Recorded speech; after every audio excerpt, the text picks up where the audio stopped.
videos.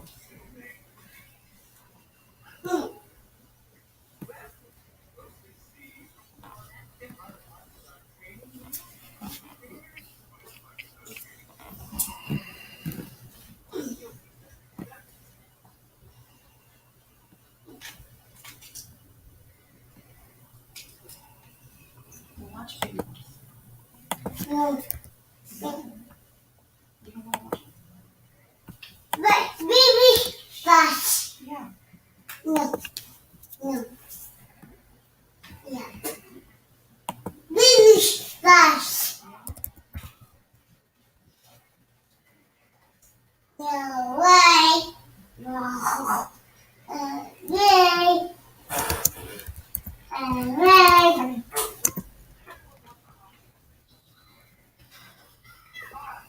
Come here. Hold on to my leg. Hold on with your hand. Hold on to my leg. Hold on. Oh.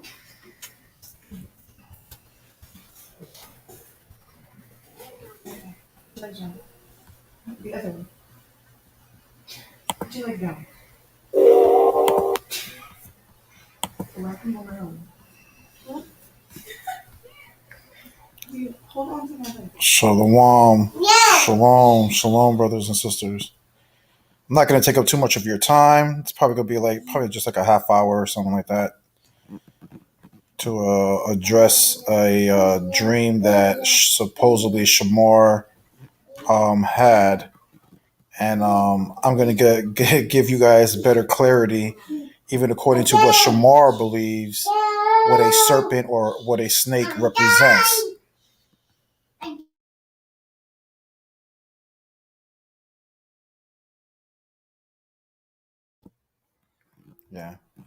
Yeah, I know I shouldn't pay him no mind, but at the same time, I'm just going to address his dream, because at the end of the day, he's trying to make it seem like as it in a negative way, but it's like he seems to forget what he's been teaching for the past year or so about the snake, right? And we're going to find out today, is a snake, according to Shamar, in a negative aspect, or does a snake represent wisdom or mother wisdom and things of that nature, or even Christ, as you're going to find out today. You know what I'm saying? So I took Shamar's dream to be, in actuality, speaking well about me. Because what you're about to see, according to his dream, if you really think about it, Shamar actually ran away from Mother Wisdom.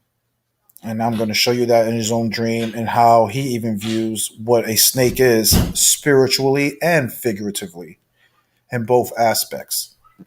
So I actually took a very good compliment to his dream, and I actually liked his dream. Okay? So it's not me trying to talk crap about his dream. I actually think that his dream actually was pretty on point. But before I get into it, let me get into this, and then I'm gonna just jump into it.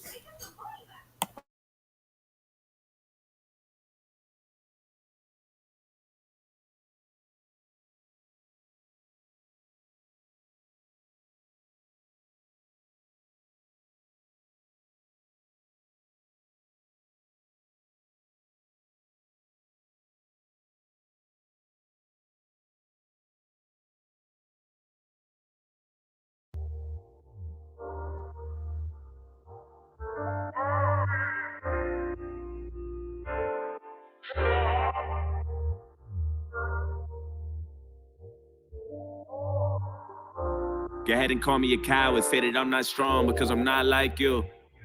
Go ahead and call me crazy because I live in a maze. Tell me, how about you? I think I live in my head. Sometimes I think that I'm dead. I hide behind my youth. No, I've been losing my mind and I'm a little behind. Step aside my shoes.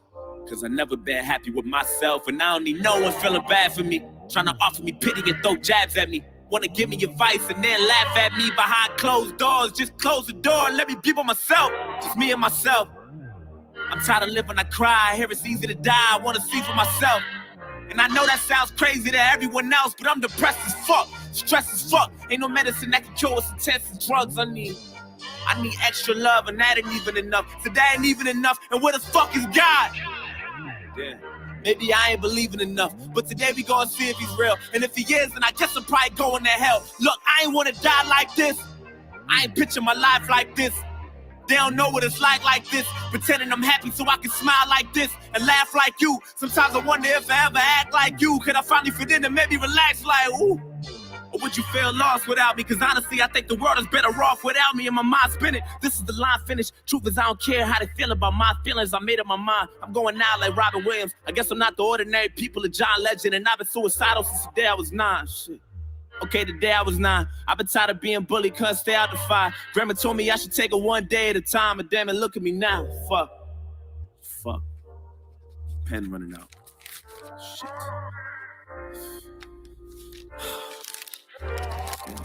Look, just know it's a new day. But if you're reading this, then it's probably too late. Just make sure you tell my family it's okay. I'm sorry, but it's too late. I'm sorry, so much waiting on me. I don't wanna live to see another day. I'm sorry, but I can't stay. I'm sorry, so much waiting on me. Just make sure you tell my family it's okay. I'm sorry, but it's too late. I'm sorry, so much waiting on me. I don't wanna live to see another day. I'm sorry, but I can't stay. I'm sorry, so much waiting on me.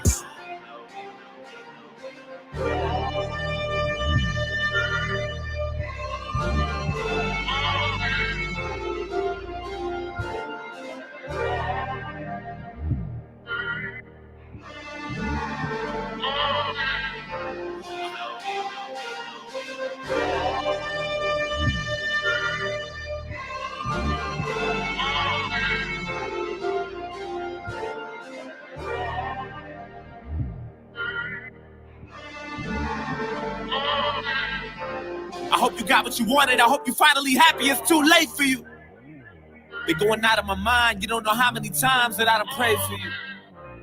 I hope you hear me, goddammit, cause I got so much shit that I wanna say to you. I used to shine, now I'm all in the dark. I remember I used to tell you to follow your heart, but goddammit, look at you now. It's all your fault. How could you? Maybe it's my fault. I should have paid more attention to what you been doing. Maybe I should have been more of an influence. I can't believe that you're dead. I read your letter and all I could do is have mixed feelings about it. But I'll forever be attached to you. Damn. Part of me feels bad for you. A part of me feel like you weak and I'm mad at you. And now I mean to be insensitive, but I don't understand how we couldn't prevent this shit. You took the easy way out. God damn it, you get. I mean, look what you get. I'm so fucking upset. How could you be so selfish? Nigga. How could you be so selfish? Now you're gone, you done left me so helpless. I wonder what God thinks. I hope you in God's place behaving yourself. Yo, what the fuck you gotta say for yourself? Look, I really feel lost without you. I hate the fact you think the world is better off without you. On my mind spinning, this is the line finish. Truth is I don't care how you feel about my feelings. And I'd be lying to you if I told you a fine listen. I know that you can hear me, all I need is like 5 minutes. I just want to reach inside the casket and pull you out. I'm sorry, this is something that we both couldn't figure out. I wish I could hear you now. Is your soul missing? I wonder if you could do it again. Would you do it different? Tell me what death is like. Was it meant for you, Brody? Did the heavens support it? Are you fucking happy now? Did you get what you wanted? Isn't this what you wanted? I feel the temperature falling and you've been suicidal back then, you were not. Yeah, even back then you was not. We was living on the edge, couldn't stay out the fire. Grandma told us we should take it one day at a time, and damn it, look at you now. But it's a new day, and if you can't hear me, then it's probably too late. Fuck! Just make sure you tell my family it's okay. I'm sorry, but it's too late. I'm sorry, so much pain on me. I don't wanna live to see another day. I'm sorry, but I can't stay. I'm sorry, so much pain on me. Just make sure you tell my family it's okay. I'm sorry, but it's too late. I'm sorry, so much pain on me. I don't wanna live to see another day. I'm sorry, but I can't stay. I'm sorry, so much pain on me. Just make sure you tell my family it's okay. I'm sorry, but it's too late. I'm sorry, so much pain on me. I don't wanna live to see another day. I'm sorry, but I can't stay. I'm sorry, so much pain on me. Just make sure you tell my family it's okay. I'm sorry, but it's too late. I'm sorry, so much pain on me. I don't wanna live to see see another day. I'm sorry, but I can't stay. I'm sorry, so much waiting on me.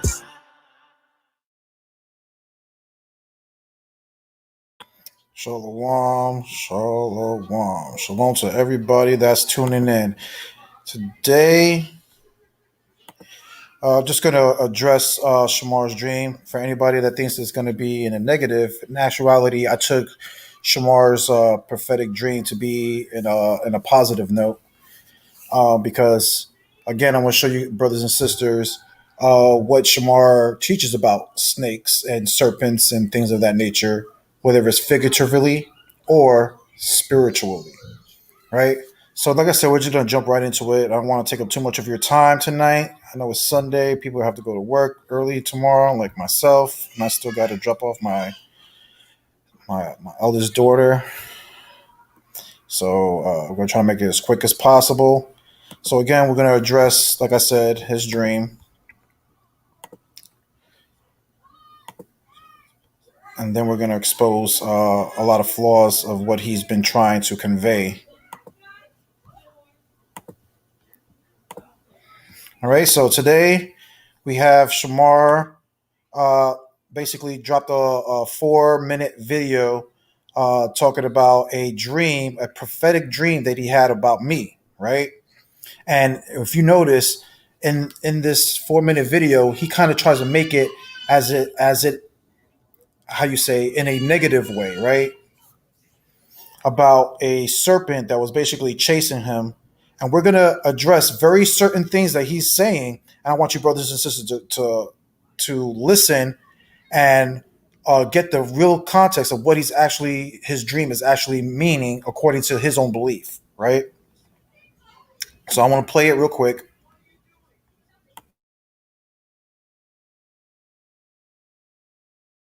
Everybody, happy Sunday.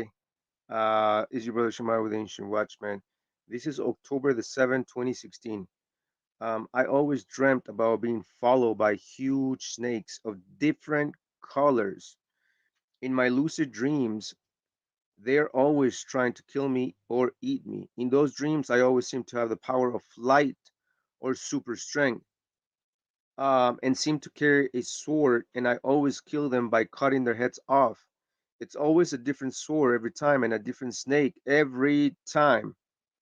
But the theme is the same. They always trying to kill me. I have the power of light and I always cut the snake's head off. So whatever happened with Jose Vega, it was already prophesied in August the 5th, 2019, when the Alayam gave me this dream prophetically. So here's my dream from last night, August the 5th, 2019. I was sitting down reading Torah and learning. Then all of a sudden, I heard something sliding up the wall. I was in some type of balcony overlooking the field. You guys understand that? That's symbolic. South. Then I got off my seat and peeked to look down the balcony and saw this giant orange snake with blue spots and gray around the blue spots. It kept coming up. Her eyes were blue and piercing. She was looking at me, focused to get close to where I was. I didn't know if she wanted to hurt me or eat me or speak to me. So then I jumped down the balcony and ran as fast as I could, but the snake kept following me. Then I got to this house and there were a lot of people. I saw Jose Vega there and told everyone to come and help me because there was a giant snake that wanted to eat me. So then everybody grabbed weapons, mostly swords, and we began to walk out. Only Vega, myself, and a third person that I couldn't identify with came with us. We began to walk back to the spot where I was reading the Torah, but I couldn't find the snake. So we kept searching, and finally I spotted the snake sledding underneath some tree leaves. Then it disappeared underneath the leaves, then reappeared close to where I was. It seemed like it only wanted to get me. So then, as it got closer to me, I unsheathed my sword and pierced through her head from underneath. But I didn't kill it because Jose Vega was in the middle and he began to touch it and caress the snake's face. Then I screamed at Jose Vega, "Don't touch her." But he seemed mesmerized at it. I told him, "Let's go and regroup." But sadly, he stayed there. That's when I woke up. and this is a prophetic dream. I already knew that was going to happen. I was just waiting for the right moment, the right time, and it happened. Uh, just like it was prophesied. If you guys notice, the snake was under the tree leaves, right? And the leaves that were in my dream, they were yellow orangey. That means that in my dream, I was in the fall season with Jose Vega and the snake. Well, guess what? The tree leaves within my dream represent the fall season, which is the exact time when Jose Vega decided to walk out of the Ancient Watchmen and began, the slander campaign against me. So I want you guys to understand that whatever happened with between Jose Vega and I, it's all prophetic. It was prophesied 2 years ago on August the 5th, and I knew about it. I was just waiting for the moment, right? So when it happened, it didn't come as a surprise to me because it was right there. Now, um, the field that was at, it was the field that we have worked so hard to help out a lot of people out with the false doctrines from the One West Hamitic camps, right? And when I was looking at the South, now when you guys study the four elements, um, you guys understand what's going on. But anyway, so that's the dream right there. I just wanted to share that with you guys so you guys understand better. Okay, then. So everybody just heard Shamar's dream, right? So, like I said, he dropped his prophetic dream video today, right? But I want you guys to really notice what he's actually saying, right? Notice in the very beginning, he says that he was doing what? What was the context? What was the context of the beginning of his dream? The context of the dream was that he was reading what? The Torah and learning, right? That's the context, right? He's reading Torah and learning. When suddenly he heard like a little slithery thing or a slithery snake climbing up a wall, right? Which turned out to be a snake, right? Now, everybody who has been watching Ancient Watchmen for the past year or so, what has Shamar been telling everybody who the serpent or who the snake is in the Garden of Eden? Mother Wisdom. No? Now, it's like people forget. It's like Shamar forgot that back in July, he did a class called what was it? Hold on. Be ye wise as serpents, right? And during the whole class, again, spiritually speaking and figuratively speaking, Shamar did a class talking about what a snake represents and talks about how the snakes, it's a slander campaign against the snakes and the serpents and stuff like that. No, snakes actually represents wisdom, being smart, right? Mother wisdom and things of that nature, right?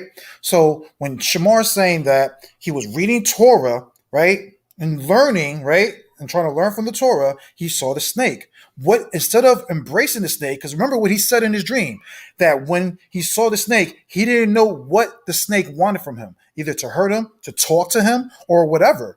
He didn't know what the snake wanted, right? Why?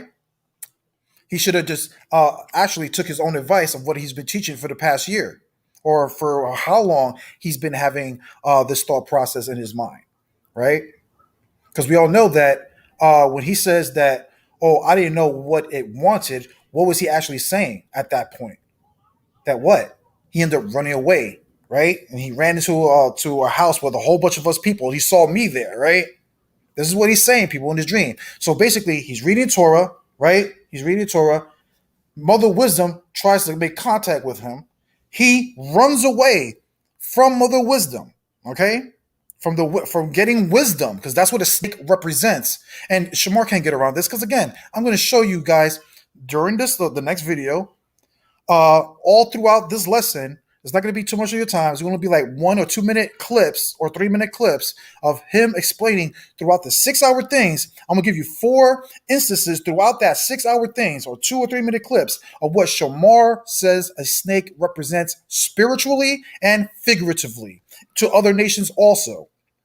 Okay, and even compliments the snake by even saying that Christ was a serpent and was the serpent snake that was in the Americas dealing with the Native Americans over here.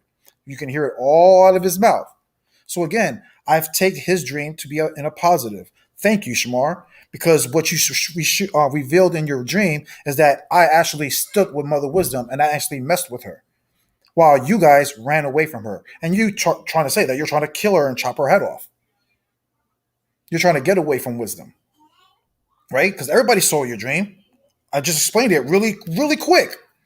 You were reading Torah. Mother Wisdom tried to approach you. You didn't know what she wanted. You were scared. You ran away from Wisdom, right? Saw a bunch of people. Saw I was in the crowd. Say, hey, let's go kill Mother Wisdom, right? But notice you said that I didn't kill Mother Wisdom, right? That I saw you thrust a sword through his head, right? Through Mother Wisdom. And again, you said she. Everybody could read that thing again or go back to the clip. And all throughout, what did he call that snake, people? She. Notice, and again, who does he teach who Mother Wisdom is? It's a serpent that was in the Garden of Eden. We all been hearing him say it, can't get around it. But then he runs into a room, sees me, right? They're still trying to kill it. As he says, I stood there with Mother Wisdom while he ended up running away, and that's when he woke up. So actuality, and then he says about the fall, right? The falling apart. Why? Because I chose wisdom. Basically, that's what he's saying. That basically I chose wisdom, and that's the reason why we win our ways. That's basically what his dream is talking about.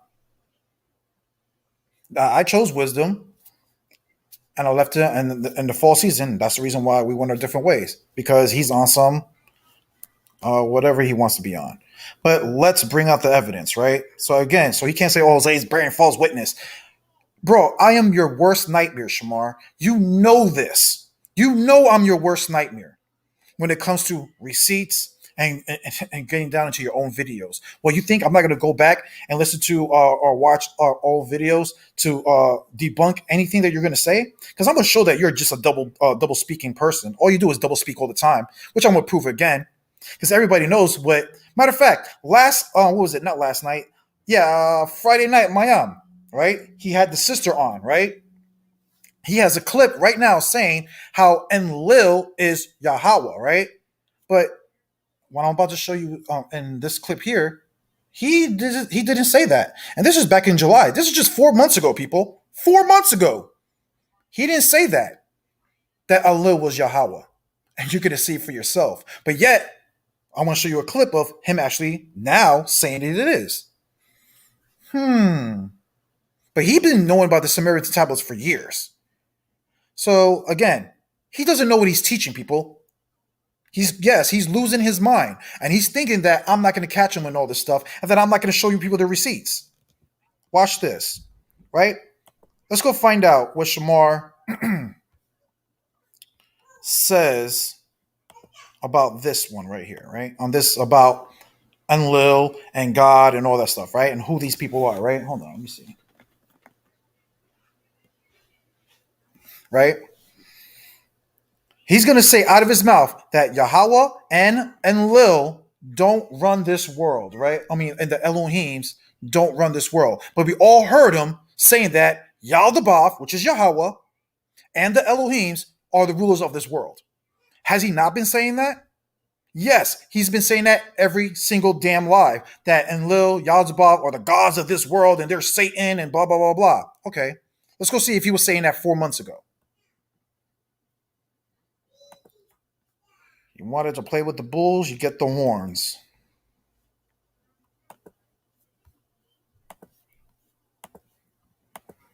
Let's find out.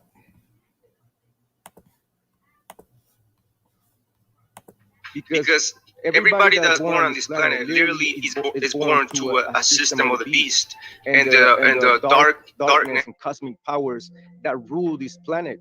Again, I'm gonna make this statement and I'm gonna make it clear because this isn't connected to what we're gonna talk about today.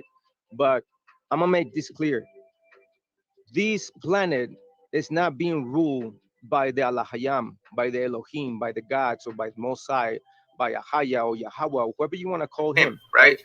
This planet is not being ruled by none of the gods that I just mentioned.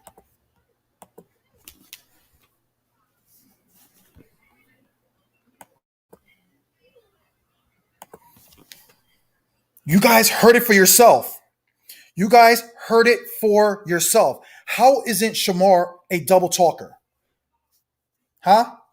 When he was just telling us how the Anunnakis are the gods of this world, right? That they're the Elohims, and that Yaldabaoth, he's been using the Nag Hammadi scriptures saying how Yaldabaoth, which is Yahweh, is the ruler of this world, and that we're following Satan. This is what he's been saying.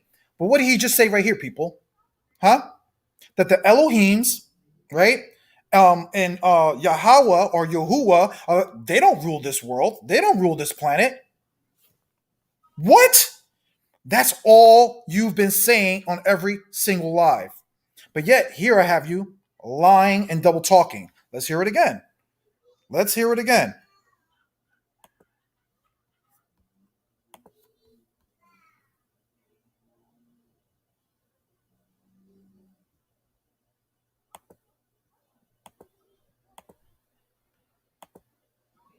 is born to a system of the beast and the darkness and cosmic powers that rule this planet. Again, I'm gonna make this statement and I'm gonna make it clear because this isn't connected to what we're gonna talk about today.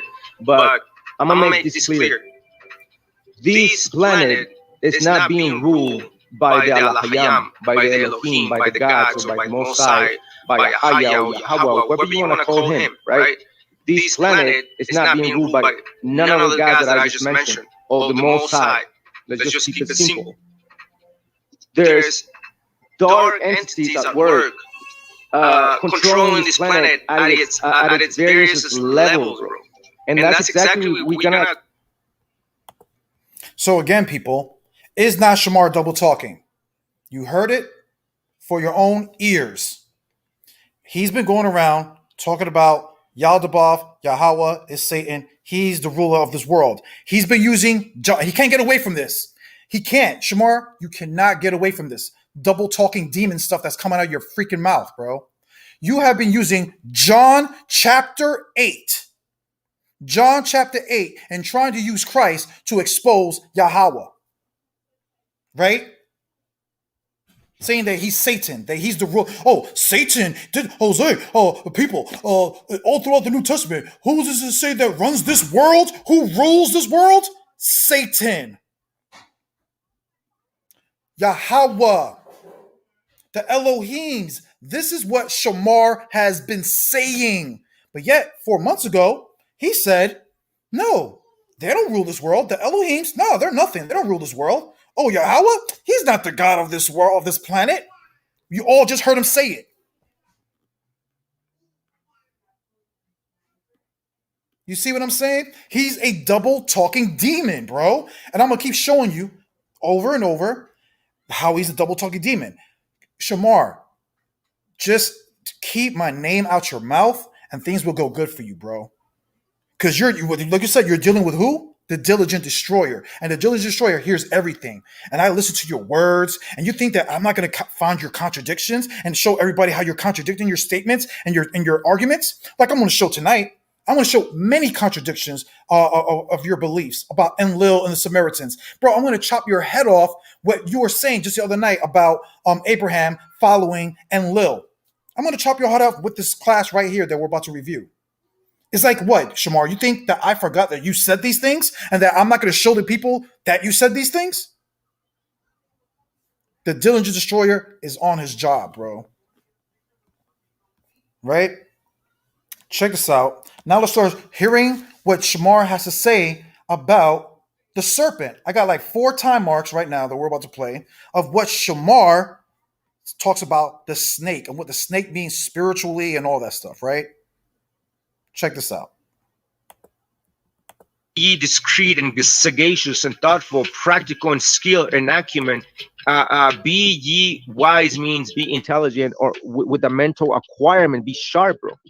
And be ye wise as serpents is the word office, which means which is G3789 from G3700, which is through the idea of sharpness of vision. You see, vision, watchman, bro, being watchful, bro, beyond the atmospheric refraction. Do you guys know what I'm talking about, right? Have you guys noticed that when you guys are driving in a freeway and it's super hot? It's super hot, bro. that when you're driving and you look and you're driving in a straight line,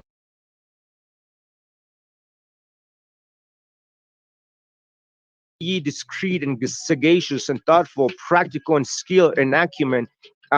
Be ye wise means be intelligent, or with a mental acquirement, be sharp, bro. And be ye wise as serpents is the word office, which means which is G3789, from G3700, which is through the idea of sharpness of vision. You see, vision, watchman, bro, being watchful, bro, beyond the atmospheric refraction. You guys know what I'm talking about, right? So we all heard part of the meaning of what a serpent means, right? Wisdom and things of that nature, right? Okay, let's go to another time mark. Because like I said, let's go keep finding out what he actually say about serpents, right? About snakes. Lift up the trumpet. You lift up your trumpet as high, bro, as possible, and sound it, bro. Sound the alarm, bro. Literally sound the alarm. Sound that trumpet, bro, on top of the walls of Jerusalem, bro. Anyway, Proverbs 29:18. Proverbs 29:18. Where there is no prophetic vision, the people will cast off restraint. But blessed is he who keeps the law. You see that, bro? So basically, where there is no prophetic vision, bro, the people are gonna cast off restraint. See? So having sharpness of vision, bro, which goes back to be ye wise as serpent, it's just that. It's us understanding the vision and how blurry it is, or how sharp it is, bro, depending on what you guys know yourselves, bro. You guys know your spiritual levels, bro. You guys know your spiritual journey on this planet, bro. You guys know what you're doing. I hope you guys do. If not, ask away, bro, or to the Lahayam or the spirit of wisdom, or come to one of us, or whoever you let to talk to, bro. Just do it. You know what I'm saying?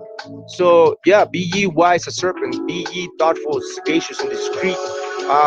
Be practical or skill with the skill or acumen, bro, indicating intelligence or mental acquirement, bro. See, be office serpent, like through the idea of sharpness of the vision, like we read in Proverbs 29:18.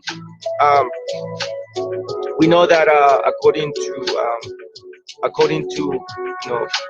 the ancient stories of ancient times, which we're gonna go into that in a minute. The snake, figuratively, it was representing an emblem of wisdom, bro. Like an emblem of cunning, having a cunning spirit of wisdom, bro.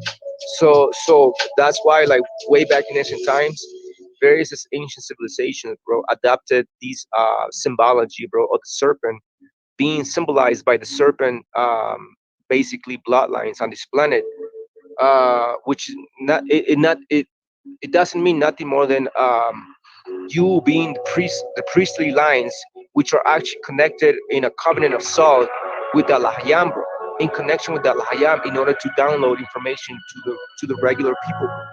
So that's basically what it means. Like the bloodlines of the serpents means basically the ancient priests, the ancient sages, bro, of the ancient mystery schools that was teaching the true connection with the Lahayam, bro. Like a true understanding of how the cosmology of the world began and how it's gonna end, bro. The creation of humanity, how the human race was literally and truthfully created, bro. It's not what you guys read in Genesis, bro. That's the whole thing, bro. And I'm gonna leave that in incognito right now. I'm gonna leave that as a question mark right now, because I don't want to bring that out. Maybe another day, because I'm going to bring up a guest, a beautiful sister that's gonna expose a lot of these concepts that we're familiar with, bro. And then she has a book, bro. So we're gonna have a writer on our show, bro. And we all know who that was. She showed up Friday. But 4 months ago, right? Did anybody hear anything negative about snakes and serpents that Shamar has been saying? No. According to Shamar, it means wisdom and all this good stuff, right? In connection with the truth, have you heard? That's what a snake and a serpent represents. And that's what Shamar was running from in his dream. Okay, people? And this is why he's lost right now. Okay? That's why he's lost. Right? But let's go find out more of what he has to say about what a serpent is and what a snake is, right? Let's go find out. Because remember, he said figuratively, right? So let's go find out about more about that figuratively, about the other nations, what the other nations thinks that the snakes represents, including the Native Americans.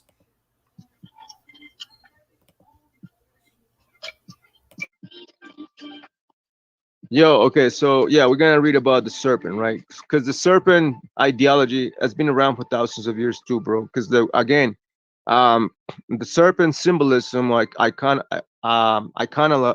symbolisms, yeah, or images or sculptures all across the world with the serpent, bro. It's always been around to symbolize in the ancient sages and priests of ancient times, bro. Like Melchizedek, will be considered like an ancient sage of the ancient times, bro, because he was the first priest, at least for the Shemitic tribes, for that matter, in the Book of Genesis, because we know that there were other priests of ancient times, like when Abraham was part of the land of the Chaldeans, and his father was a high priest to one of the gods in Sumeria, bro, in ancient Sumer. Like his father was basically following the god of Enki, bro, you know. And then obviously later on, you have another god named Enlil, aka Yahweh, or El, right, which is Allah, which means power, basically. Allah Hayam. So these powers, these Allah Hayam, basically divided themselves throughout the world, bro. And the God of the Bible basically stay in the Levant. Basically, that was his area, bro. And that's why Abraham was chosen within the Shemitic tribes or the Chaldeans over there back in ancient times to basically restart another group of rivals against the other gods, bro. And so Abraham was called out from the land of the Chaldeans, and he went and was talking to this other guy and be like, yo, like, I'm gonna get you out of your parents' houses and your land and your family and everybody, and I'm gonna basically drive you out and show you, make an agreement with you, make you a covenant of salt, bro. Exactly what Abraham did, the same thing, a covenant of salt, bro. An agreement, like a pact with the Lahayam, with this God called El or Yahweh, right? And so that's when the other tribes, another faction of these gods began, bro. And then Abraham was basically now the priest of that nation, starting from his family, because the prophecy was in Genesis 15 that his progeny, all his descendants later on, will become literally a great nation, and then they will be in slavery for 400 years in Egypt, right? It's not talking about America, Yahudim. It's not talking about America, bro. Stop it. Stop with that lie. So yeah, so it was prophesied that his descendants will be in Egypt as slaves. So that was the covenant. That was the prophecy. But my point, bro, is that back in ancient times, this idea of the Lahayam, various gods and pantheon of gods, bro, it wasn't strange. Why? Because it was always there until Abraham was separated from the land of the Chaldeans and his family, his friends, and co-workers or whatever the like, and he was shown a different path for his life with a different deity, because his father was left in Sumeria, in the land of the Chaldeans, worshiping another deity, which was the Enki, which is exactly what the ancient tablets of the Sumerians say. They talk about these stories of Abraham there way before the Bible was even a thing back in ancient times. I'm talking about the when the law was published in Mount Sinai, when Moses went up to the mountain and came down with the tablets of the law. Well, that was the written law published then. But prior to that, bro, the law was already in existence. You guys understand? It was orally being passed down through the ancients, from the bloodlines of Adam down to Methuselah, down to Noah, bro, and Noah down to his sons, Shem, Ham, and Japheth. And this is why Ham, Shem, and Japheth understand many biblical concepts too, bro. It has nothing to do because they're the chosen seed, Japhetics or Hamitic tribes. Understand many spiritual aspects of the book. No, bro, it's because that law was passed down to Noah. Noah passed it down to his sons, because while they live in the house of Noah, Ham, Japheth, and Shem had to be in order, bro.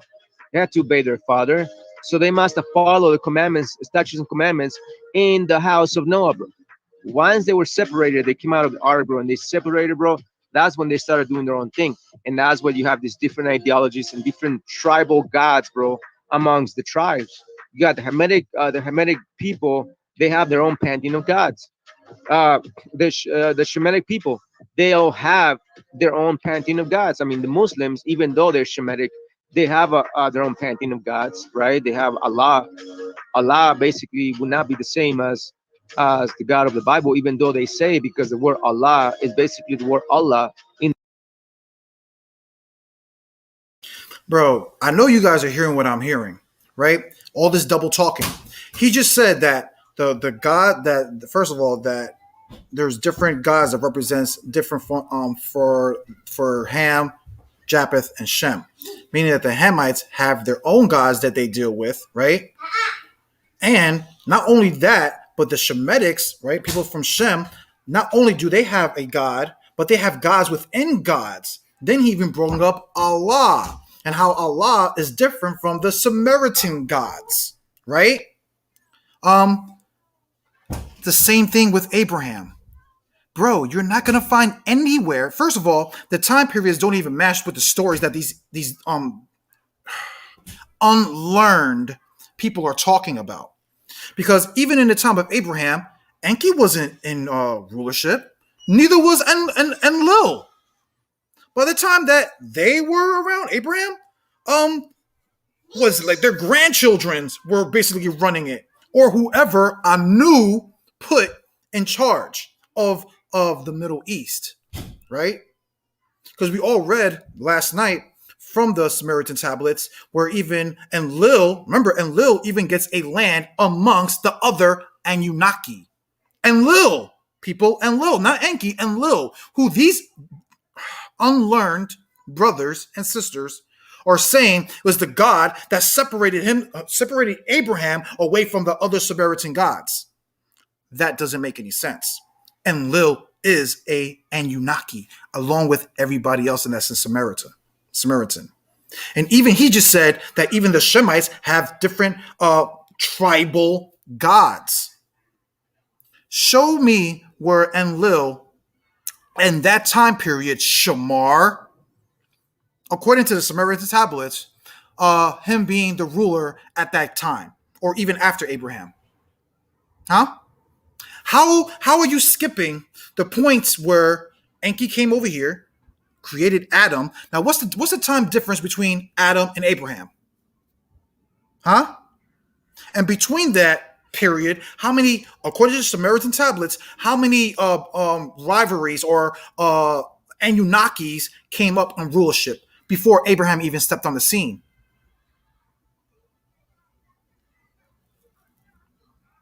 You don't want this war with me, bro. Your timelines are not going to match up, according to the Samaritan tablets, about Abraham and all that stuff. None of that stuff is going to add up. Enlil was not a god. Was not a god to rule anything at that time, especially according to the Anunnakis. The Anunnakis always put one person in charge of everybody else, of the other Anunnakis, right? In charge of the other Anunnakis. And of course, wasn't up to them. It was up to Anu, their father, or An, A-N, right? Anu. It's up to him who actually gets to rule. Because we all read in the Samaritan tablets when Enki and Enlil were arguing with their father, telling their father, well, Marduk, which was Enki's son, should rule, right? Should be the head on the earth, right? And what ended up happening? Anu said, no, I know you guys want Marduk to rule, but no, I'm going to put you two to rule, right? You two, wait, is it U-T-U, right? That's how you spelled his name? He put him to rule. So again, Enki has this is what people don't understand. Enki has no power to go against his father. Unless, you know how? I already read to you again yesterday, according to the Samaritan tablets. The only way you could overthrow is by challenging them to a wrestling match, which we all read, right? When, Enlil challenged Anu, who was the king of Nibiru, who was the father of Enki and Enlil. He challenged him for the leadership. Where in the Samaritan tablets does it say Enlil defeated his father and became the king over Nibiru, Shamar? That he can claim that he's this one God and one God only, disrespecting not only his fellow Anunnaki gods or brothers and sisters, but also disrespecting his king, his father, Anu. You see how your theology doesn't make any sense whatsoever? Yeah, I already told you years ago, I chopped your head off, I kicked it around to give you the insight, the wisdom that you were missing of how you're trying to tie in what you're learning. Because it doesn't make sense when you're trying to put everything together with the Nag Hammadi Bible and the Samaritan tablets. Doesn't add up whatsoever, right? But let's go back to find out more of how Shamar feels about Mother Wisdom, right? Let's go to 251. A lot of stuff, bro. But yeah, it's there, bro. One of these days, hopefully, I have more time to download them. But all right, let's read. Let's read. All right, so we're talking about be ye wise as serpents, bro, and we know that serpent is not an evil concept that many people have in their minds because of spiritually conditioning that took place for thousands of years to think of the serpent knowledge as evil, bro. Because to be ye wise serpent is basically that is you having a sharpness of vision, bro, right? And again, snake figuratively with the ancient ones, the ancient sages, right? The serpent was an emblem of cunning and wisdom, rebirth as well. But we're gonna kind of go into that a little bit. A lot. So again, people, now again, figuratively, we all heard so far. We've been hearing about him spiritually, right? What it means, right? Figuratively, according to the other nations, stuff like that. What does the snake and the serpent represent, people? Wisdom. So again, according to Shamar's dream, who was Shamar running from when he was reading Torah? As again, the context of his dream. Him reading Torah, a snake appears to him. He doesn't know what to do, whether to kill it, talk to it, run from it, or whatever. He didn't know what to do, as he claims, right? But what did he end up doing? Running away from the snake, running away from wisdom, from Mother Wisdom, according to his own doctrine. And how he spiritually breaks down what a serpent or what a snake actually means. But notice when he talks about this dream about the snake, all of a sudden this snake is in a negative. Oh, this snake is to represent I don't know what he's trying to say about me and the snake. But again, I take it in a positive because I can actually see what it says because I know what you mean about a snake and a serpent. So again, I don't take any offense to his dream. Actually, his dream actually shows you that Mother Wisdom or Wisdom was actually dealing with me, and I stuck around and dealt with Wisdom while he fled from Wisdom. Right? But let's get back to it. A lot of people are afraid of serpents, a lot of people are terrified of serpents and stuff, but not all serpents are evil. There's serpents that are poisonous, bro. Serpents that people can have in their homes, bro. But there's also serpents that are poisonous, bro.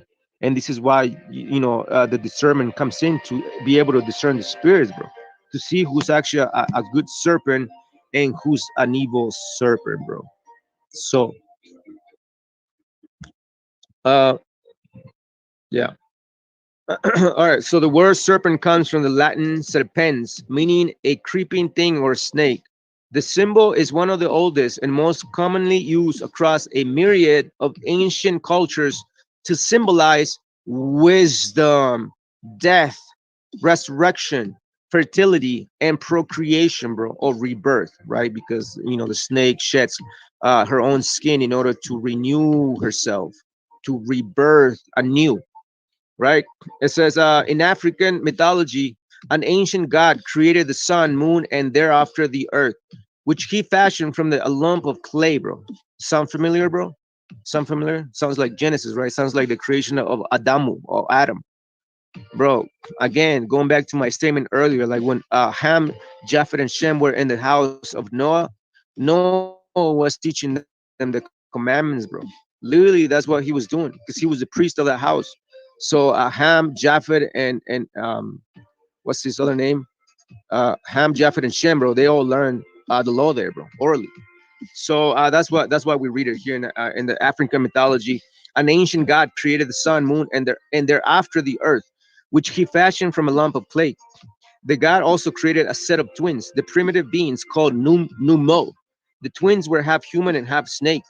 According to the ethnic group of Mali, an upper volta called Dogon, the ancestral spirits were immortal, said to have originated from another planet and graciously combined their DNA with the animals on Earth, which is exactly what we read in the stories of the Sumerians, which is exactly what you're not being told in the book of Genesis.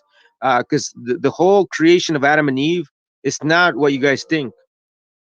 The whole creation of Adam and Eve was a genetic experiment, bro, by high-level geneticists, creators of life, bro. Like these dudes came on this planet and created life, and they were called the Allahayam or the Elohim, bro. Elohim means gods, bro. And even within that council of the gods, there was a female goddess named Wisdom, Sophia or Hakma, Mother Wisdom, which is also in the Torah, Proverbs chapter 8, Sirach, bro, Wisdom of Solomon, bro. I can go in all the books and prove my case, bro. I did a lesson on this, but you guys can check it out. It's right there, right? Mother Wisdom is calling to her children. It's on our channel, bro. So you know, you guys have no excuse.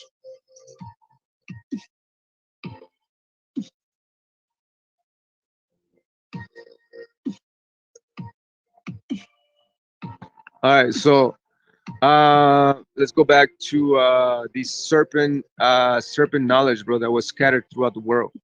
So that was in Africa, bro, and in America, bro. In Central America, the ancient Mayan book Halam Balam claims that the first people to inhabit the Yucatan were the Chanes, or people of the serpent.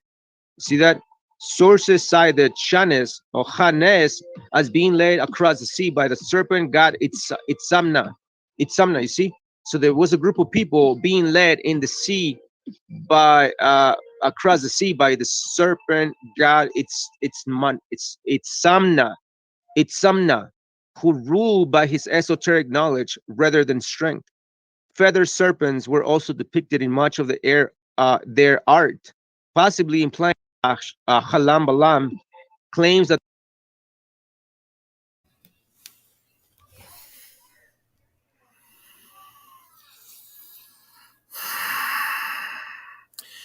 Did you hear what he said? And I'm going to, again, this is why I tell you how he's a double talking snake. Okay? Because he just said that it was an account by the Native Americans that talked about the serpent people that came over here to the Americas, right? And the Yucatan, right? Who were the first people to settle on the Yucatan and stuff like that, right? Let's hear it again. And I'm going to show you people what a snake he is and what snake he's been for the past few years. Because he's been quoting from a book, but only showing people one part of the book, but not showing what's on the right next to it on the same page. Okay? About what we're talking about right here. Watch him say it again, people.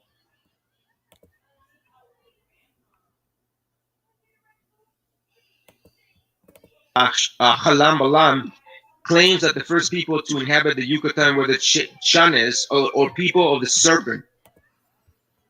Right there, people.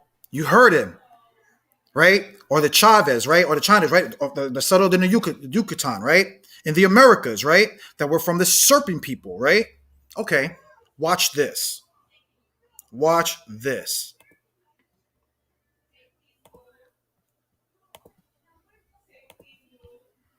I'm going to show you what he hasn't been showing people.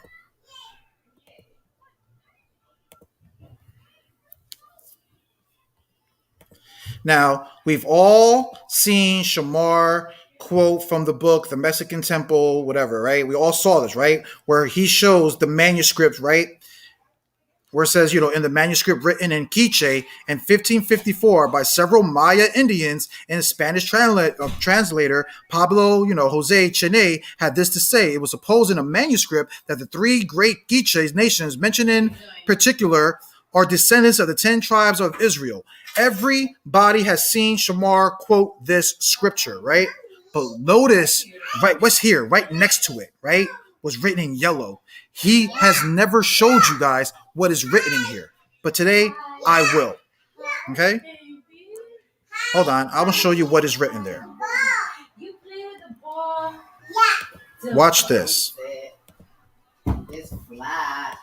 Watch this.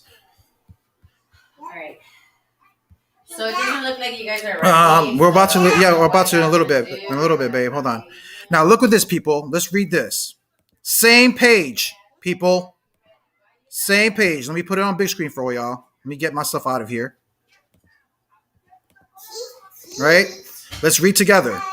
And it says this. According to Ordonez, Nunez, and the native Mexican sources, right? The Chivim were Hivites, descendants of Heth, the sons of Canaan, grandson of Noah, expelled from Geth by the Philistines a few years before the Hebrews went out of Egypt. According to the same book that he just said, people, according to this Spaniard and according to the native Mexicans, the Chivins were Hivites, people. They were Canaanites. But yet, didn't Shamar get mad at me when I was talking about how him and Daniel were talking about they were getting mad at me because I was saying that Negroes were over here for thousands of years? Well, according to Shamar's own source and his own book that he's been quoting for years, he never showed you that part of that book, has he, people? But he has been showing but when the Quiches were saying how they're Israelites, right? But these Chisholm people, these other people that are dwelling with us, that are dwelling around us, they're Hivites. And they're descendants of Canaan. How come Shamar hasn't showed that to you people? Huh? Hey. So people want to talk about being double talking snakes, right? Okay.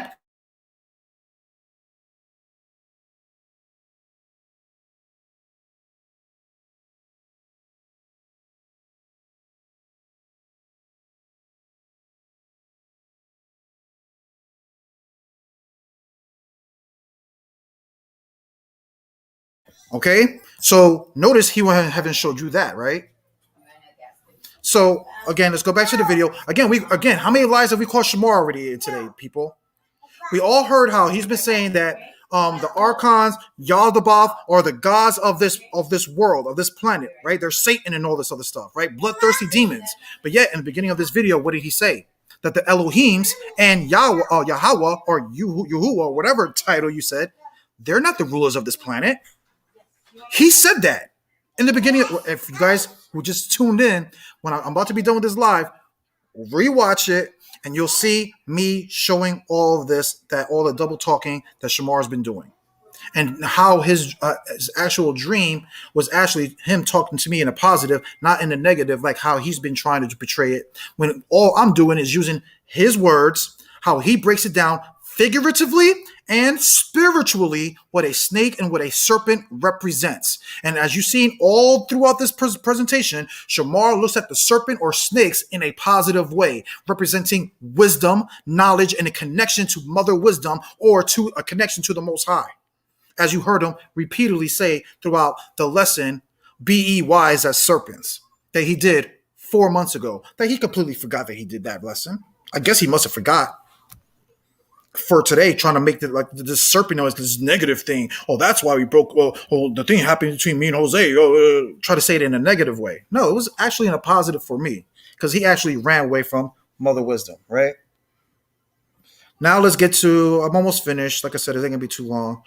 Go back to the video. Let's go hear a little bit more. Matter of fact, let's go to the part about how he puts Christ as a serpent. Also, watch. So again, I guess I'm in good company. I'm in good company. It's some Quetzalcoatl. What's his name?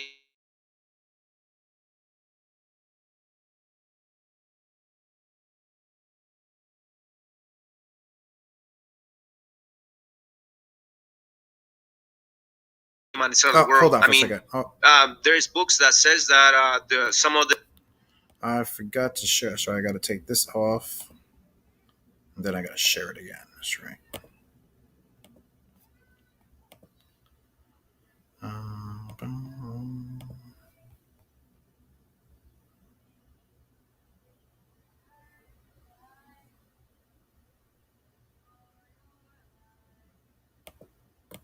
it's some Quetzalcoatl, what's his name, Kukulkan, bro.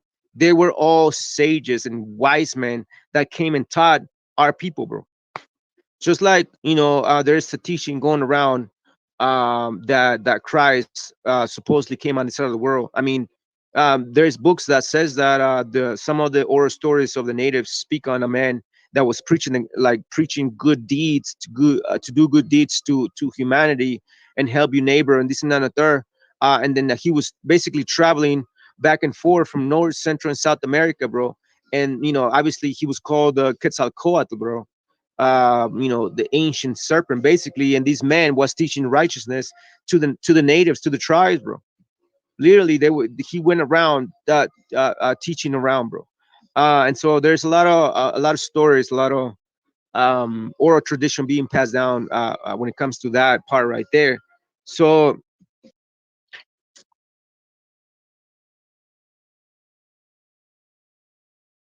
again, people, again, what was Christ compared to, according to Native American history, as a serpent? Correct? You all just heard him.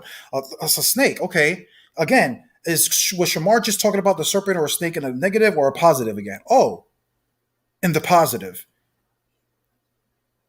So again, I'm in good company because according to Shamar, a snake represents Mother Wisdom, and Christ.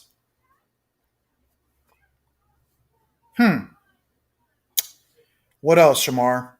What else do you have to say about about being wise as serpents, right? What does all this have to come down to? Huh? Let's find out. Now, even in the present day, serpents appear in the symbol representing the medical fraternity. You guys know, I've seen that. The symbol represents the staff of Hermes.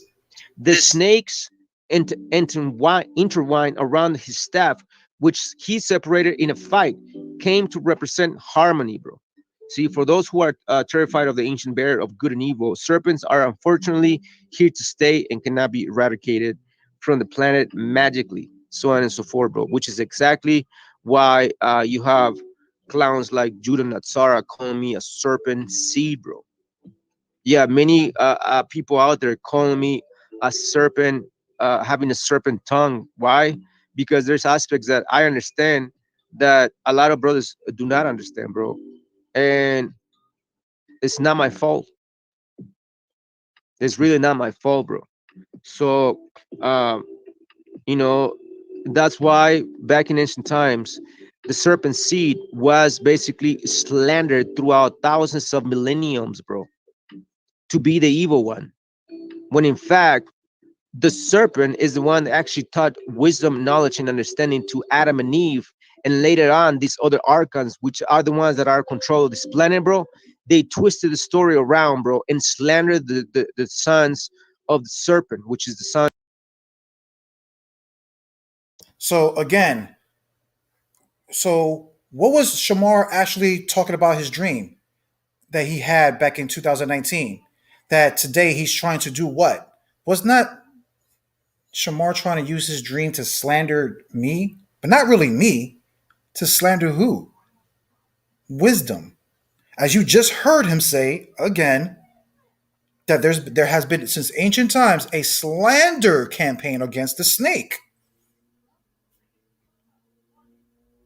That people are afraid because the snake represents wisdom, knowledge, fertility, and all these great, beautiful things. Again, so if Shamar knows that the snake represents these things, wisdom, knowledge, and all this good stuff, why does he have a dream where he talks about killing it, running away from it? And again, now he's explaining what we just heard. That's the spiritual side, right? We all heard the spiritual side, and the figurative, right? Meaning the carnal side, right? And all of it, according to Shamar, represents in a good way. So my question to Shamar is that, hey, bro, next time you have that dream about that snake, instead of trying to pick up a sword and denying wisdom, knowledge, and understanding, bro, sit down and talk to that snake. And that would be my advice to you. You claim that that's mother wisdom. You're claiming that's wisdom, knowledge, and all that stuff. So the next time you have that dream, instead of picking up the sword to try to chop his head off, do what I did in that dream and dealt with wisdom, knowledge, and understanding. And with that, I'm going to say shalom.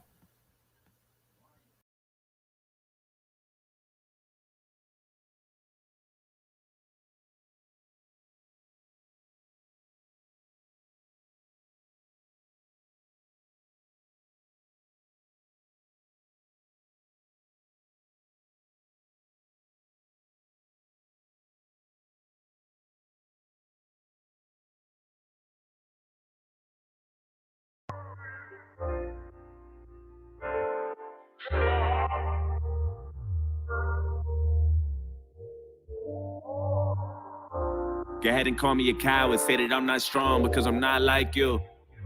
Go ahead and call me crazy because I live in a maze. Tell me, how about you? I think I live in my head. Sometimes I think that I'm dead. I hide behind my youth. No, I've been losing my mind and I'm a little behind. Step aside my shoes. Cause I never been happy with myself. And I don't need no one feeling bad for me. Trying to offer me pity and throw jabs at me. Wanna give me advice and then laugh at me behind closed doors. Just close the door and let me be by myself. Just me and myself.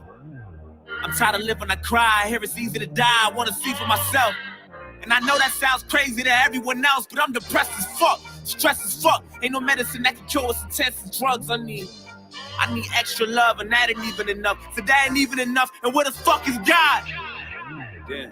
Maybe I ain't believing enough, but today we gonna see if he's real. And if he is, then I guess I'm probably going to hell. Look, I ain't wanna die like this. I ain't picture my life like this. They don't know what it's like this. Pretending I'm happy so I can smile like this and laugh like you. Sometimes I wonder if I ever act like you. Could I finally fit in and maybe relax like, ooh? Or would you feel lost without me? Cause honestly, I think the world is better off without me and my mind spinning. This is the line finish. Truth is I don't care how they feel about my feelings. I made up my mind. I'm going out like Robin Williams. I guess I'm not the ordinary people of John Legend. And I've been suicidal since the day I was 9. Shit. Okay, the day I was 9, I've been tired of being bullied, couldn't stay out the fire. Grandma told me I should take it one day at a time, and damn it, look at me now. Fuck. Pen running out. Shit.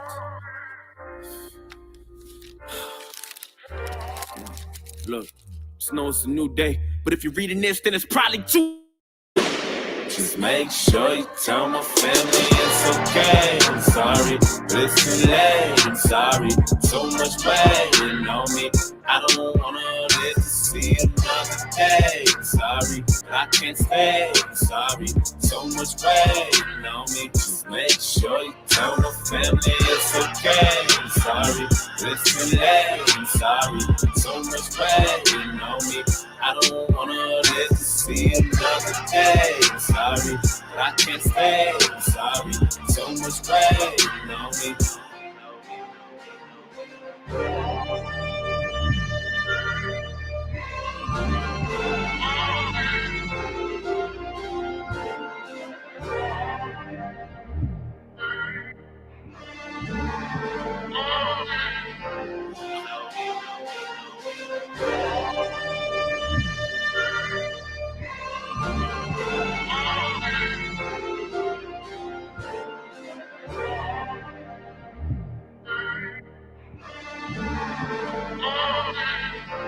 I hope you got what you wanted. I hope you're finally happy. It's too late for you.